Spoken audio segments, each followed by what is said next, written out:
Drone peledak Ukraina gagal meledak di Desert Cross 1003 Rusia. Drone jatuh bak sempoyongan di kap kendaraan tersebut. Tak meledak, drone berusaha diterbangkan kembali oleh operator Ukraina, namun gagal.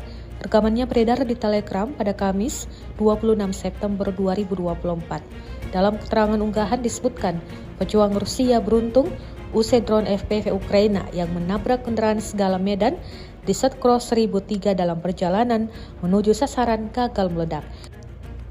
Rusia menduga tampaknya drone tersebut kehilangan hulu ledaknya, sedangkan pasukan Rusia lainnya tampak berada di luar kendaraan untuk menembak ke ancaman lainnya. Rekamannya pun menuai berbagai komentar dari warganet.